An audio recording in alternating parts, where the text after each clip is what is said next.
आज हम टीवी देख रहे हैं तो बहुत सारे विषय आपके सामने हैं। इंडी अलायंस, जिसको माननीय प्रधानमंत्री जी ने बहुत ही उचित शब्दों में घमंडिया अलायंस कहा है।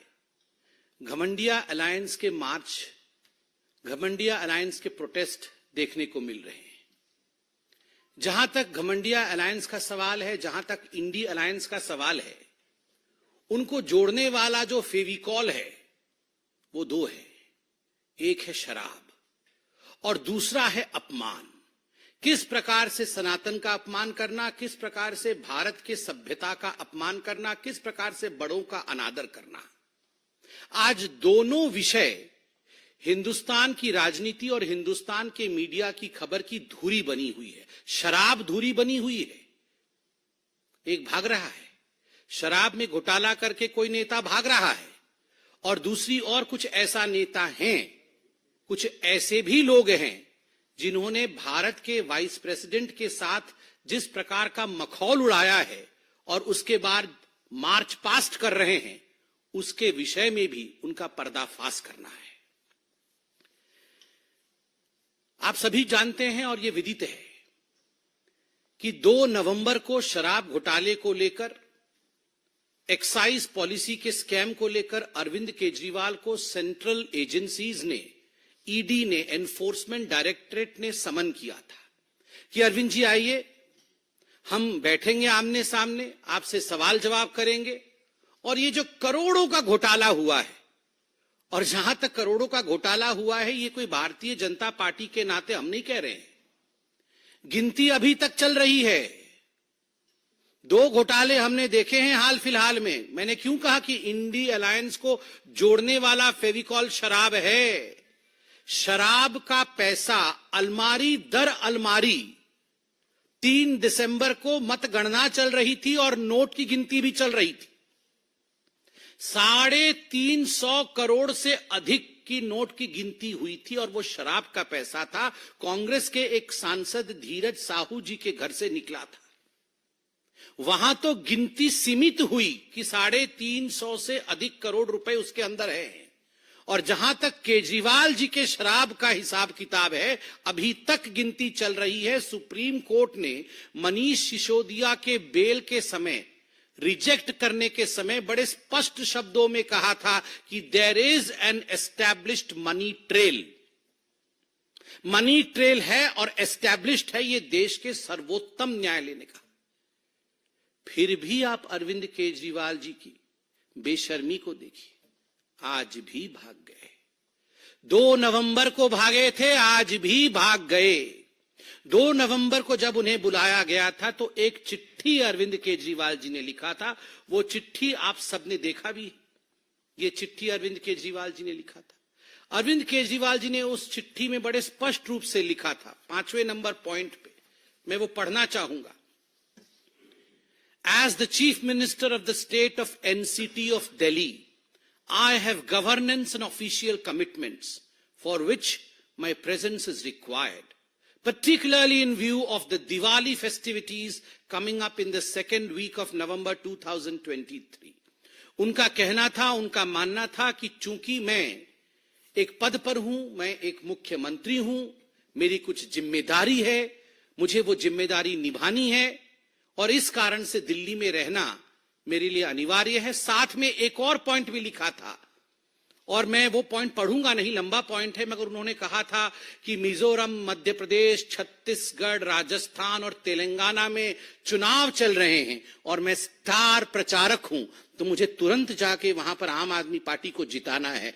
205 सीटें शायद लड़ी थी और जमानत जब्त सब सीटों में हुई ना। हाँ, कुछ 0.5% वोट ऐसा मिला है, 1% वोट भी नहीं मिला है। इन 5 राज्यों में आम आदमी पार्टी के स्टार प्रचारक, शराब घोटाले के किंगपिन, सरगना अरविंद केजरीवाल जी के प्रचार के बावजूद 0.5% या 0.7% वोट मिला है और उस कारण से वो ईडी के सामने 2 नवंबर को प्रस्तुत नहीं हुए। और उनका कहना है कि मैं सीएम हूं तो मेरी कुछ जिम्मेदारी है दिल्ली के प्रति, इसलिए मैं अपना रेस्पॉन्सिबिलिटी निभा रहा था। अरविंद केजरीवाल जी ने आज भी एक चिट्ठी लिखी है, ये आज की चिट्ठी है। जब उन्हें ईडी ने फिर से पूछताछ के लिए शराब घोटाले, जिसके किंग पिन है अरविंद केजरीवाल, जिसके मास्टरमाइंड है अरविंद केजरीवाल, करोड़ों करोड़ रुपए का गबन किया है अरविंद केजरीवाल जी ने, मोटा माल कमाया है अरविंद केजरीवाल जी ने, जब इस विषय में पूछताछ करने के लिए बुलाया गया तो एक चिट्ठी लिखी है अरविंद केजरीवाल जी ने। पहला पॉइंट है, on the eve of my departure for Vipassana Meditation Center, which has been widely publicized and largely circulated all over the media in the country, as well as officially announced, to my utter dismay and concern, I have received the subject summons dated 18/12/2023 for my purported appearance in the person on 21/12/2023। मतलब वो विपासना के लिए जा रहे हैं, इसलिए ED की इतनी हिम्मत कि आप मुझे पूछताछ के लिए बुला ले। वाह अरविंद केजरीवाल जी, आप कभी चुनाव के लिए जाएंगे, आप कभी दिवाली मनाएंगे, आज आप विपासना के लिए जाएंगे और इस कारण से आप गवर्नेंस में भाग नहीं लेंगे और आप अपनी रेस्पॉन्सिबिलिटी से भाग नहीं लेंगे, रेस्पॉन्सिबिलिटी से भागेंगे। Arvind and accountability will never travel together. A for Arvind, A for accountability. और अरविंद और अकाउंटेबिलिटी कभी भी एक साथ नहीं चल सकते। केजरीवाल एंड कर्तव्य विल नेवर ट्रैवल टुगेदर।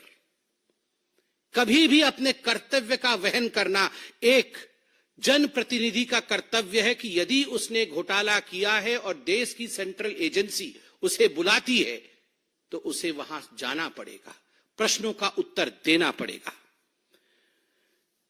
मैं एक बात स्पष्ट कर दूं, यहां विपासना के पीछे छुपने की कोशिश अरविंद केजरीवाल कर रहे हैं। कुशासना और विपासना साथ साथ कभी नहीं चल सकता है। यदि आपने कुशासना किया है तो बाद में जेलासना होगा ही होगा। ये जेल आसन के बारे में हम नहीं बता रहे हैं अरविंद केजरीवाल जी, आप ही के दो मंत्री सौरभ भारद्वाज और अतिशी मरलीना जी ने बड़े स्पष्ट रूप से प्रेस कॉन्फ्रेंस करके कहा कि हमें पता है अरविंद केजरीवाल जी की गिरफ्तारी हो, ओवर कॉन्फिडेंट गिरफ्तारी होगी, जरूर होगी, और एक रेफरेंडम भी कराया कि अगर गिरफ्तारी हो जाएगी तो क्या तिहाड़ से सत्ता चलाया जाएगा या नहीं। ये तो भारतीय जनता पार्टी ने नहीं कहा, ये तो ईडी ने नहीं कहा, ये तो जिसने एफआईआर किया, एफआईआर तो सीबीआई ने किया था, सीबीआई ने भी नहीं कहा कि आपकी गिरफ्तारी कंपल्सरीली होगी। आप लोगों ने प्रेस कॉन्फ्रेंस करके कहा, कॉन्फिडेंटली कहा अवश्य गिरफ्तारी होगी। तो आज हम कहना चाहते हैं, आप अगर इतने कॉन्फिडेंट है कि गिरफ्तारी होगी, कुशासन करके विपासना करने जा रहे हैं, कुशासना एंड विपासना। चिंता मत करिए केजरीवाल जी, जेल में इन सारे आसनों की व्यवस्था है, विपासना जेल में भी कराया जाता है। भ्रष्ट मानसिकता दूर हो, क्रिमिनल माइंडसेट समाप्त हो, इसके लिए जेल में भारत के प्रबंधन है विपासना करने का। चूंकि आप कॉन्फिडेंट है कि आप जेल जाएंगे तो वहां भी विपासना कर सकते हैं, इसमें कोई कोताही नहीं बरती जाएगी। मैं बताता हूं क्यों वो ईडी के सामने नहीं जा रहे हैं। मनीष सिसोदिया जी का तो आपने देखा ही है, क्योंकि अभी केजरीवाल जी को लग रहा है कि गियो तो गियो, मनीष तो गियो, सत्येंद्र जैन भी गियो, और तो और संजय जी भी गियो। सबसे इसलिए उपाय यही है कि भागियो भागियो भागियो, क्योंकि अगर वो भी जाएंगे तो गियो, कोई बच नहीं रहा है। आप सोच के देखिए, अरविंद केजरीवाल जी के सामने मनीष सिसोदिया जी का क्या हश्र हुआ। सूली पे लटकाया अरविंद केजरीवाल जी ने मनीष सिसोदिया जी के हस्ताक्षर करवा करके। वो जानते थे गड़बड़ घोटाला हो रहा है, उनको लग रहा था वो सीएम विदाउट अकाउंटेबिलिटी रहेंगे, उनके हस्ताक्षर कहीं करेंगे नहीं, तो मनीष सिसोदिया अकेले ही सूली पे लटकेंगे। सत्येंद्र जैन भी गियो, मनीष सिसोदिया भी गियो, संजय जी भी गियो। इसलिए ये भागियो, किसी भी कीमत पे मुझे भाग जाना है, मगर कब तक भागियो, कित्थे कित्थे भागियो, कहां कहां भागोगे, कितना होशियार बन के होशियारपुर भागोगे, कहीं भी भागोगे। याद रखिए केजरीवाल जी, कानून के हाथ लंबे होते हैं, बहुत लंबे होते हैं। आपने घोटाले किए हैं, आपको पकड़ा जाएगा। मुझे बड़ा आश्चर्य होता है, ये केजरीवाल जी की जो चिट्ठी थी पिछली बारी वाली, उस समय तो हमारे पत्रकार बंधुओं ने भी बहुत ही शिद्दत से हमसे पूछा था कि नहीं नहीं, वो आज मध्य प्रदेश में जा रहे हैं, उनकी वहां रोड शो है, तो अच्छा परफॉर्मेंस करेंगे। नोटा से भी खोटा निकला है उनका परफॉर्मेंस, नोटा से भी खोटा वो परफॉर्मेंस रहा है पांचों राज्यों में आम आदमी पार्टी का। इसलिए ये बहाने देके भागने का काम अरविंद केजरीवाल और आम आदमी पार्टी छोड़ दे।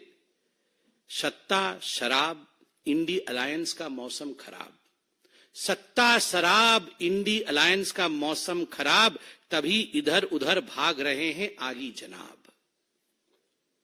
वो सब जानते हैं कि जो सत्ता की चाहत में शराब की घोटाला किया था उन्होंने, और जो इंडी अलायंस के सहारे सत्ता में प्रधानमंत्री बनने के सपने केजरीवाल जी देख रहे थे, अब वो सारा मौसम बिगड़ गया है।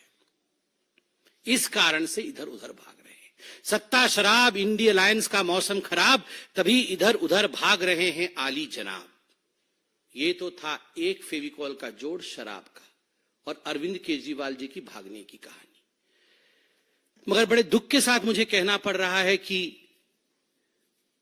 जो अभी मार्च चल रहा है तथाकथित इंडी अलायंस के सदस्यों का, घमंडिया अलायंस के सदस्यों का, vice president of India Jagdeep Dhankhar ji के साथ जिस प्रकार का व्यवहार किया गया है, जिस प्रकार से सार्वजनिक रूप से एक संवैधानिक उच्च पद पर प्रतिष्ठित व्यक्ति का अभद्रामी पूर्वक अपमान किया गया है, this is not just a political issue, ये केवल एक राजनीतिक विषय नहीं है।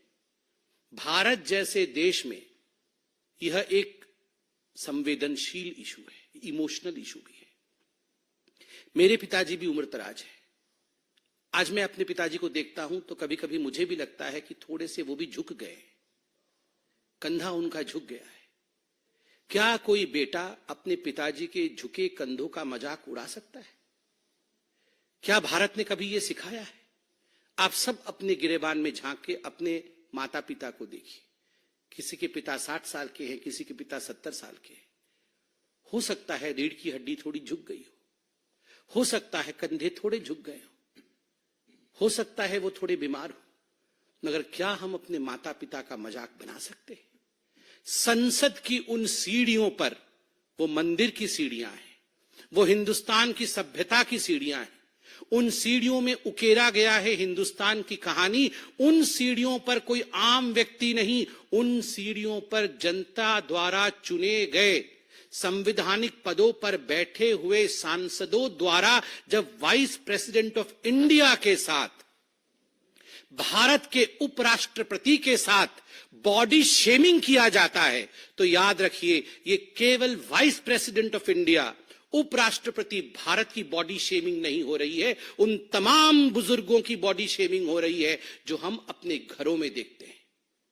और एक बात मैं स्पष्ट रूप से बता दूं और कान खोल के सुन ले, जाटों के कंधों का मखौल उड़ाना मना है। हिम्मत किसकी है जो जाटों के कंधों का मखौल उड़ाए? ये फौलाद के कंधे हैं जाटों के। जब जब मां भारती की आवश्यकता रही है, जब जब मां भारती की सुरक्षा की आवश्यकता रही है, हमारे जाट भाइयों ने फौलाद के कंधों के साथ सीना तान करके हिंदुस्तान के लिए वो खड़े रहे हैं। इसलिए आगाह करते हैं, जाटों के कंधों का मजाक कोई ना उड़ाए। ये कंधे मां भारती के कंधे हैं और जाटों की रीढ़ की हड्डी कभी झुक नहीं सकती। ये वो रीढ़ की हड्डी है जो हम सबको एक करके खड़ा करती है। इसलिए जाटों की रीढ़ की हड्डी झुक गई है, इसकी मिमिक्री करने की कोशिश करना यह अपमानजनक है, आपत्तिजनक है, दुखद है। यह राष्ट्रीय शौर्य के साथ खिलवाड़ है।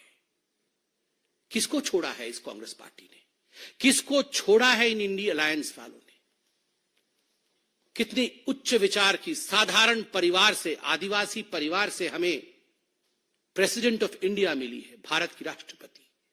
भारत के राष्ट्रपति के रंग को लेकर मखौल उड़ाना, भारत की राष्ट्रपति को राष्ट्रपत्नी कहना, क्या चल रहा है? आपको जनता वोट नहीं देगी, आपको जनता हराएगी, आप अपना फ्रस्ट्रेशन राष्ट्रपति और उपराष्ट्रपति पर निकालेंगे, इस प्रकार की भाषा का प्रयोग करेंगे। मैं आज पूछना चाहता हूं भूपेंद्र हुड्डा जी से हरियाणा में, मैं आज पूछना चाहता हूं रणदीप सिंह सुरजेवाला जी से, खड़े होकर कहिए आप, क्या जाटों के कंधे झुक सकते हैं? जो लोग जाटों के कंधों का मजाक बनाएंगे, क्या उन्हें बख्शना चाहिए? डेमोक्रेटिक रूप से क्या उन्हें बख्शना चाहिए, या हमें लोकतांत्रिक रूप से इन लोगों को जवाब देना चाहिए जिन लोगों ने एक समुदाय विशेष के साथ मजाक बनाया है? यह प्रश्न बहुत गंभीर है। ममता बनर्जी जी ने भी, कल मैं उनकी बाइट को देख रहा था, उन्होंने भी कहा Rahul Gandhi is the one who is responsible.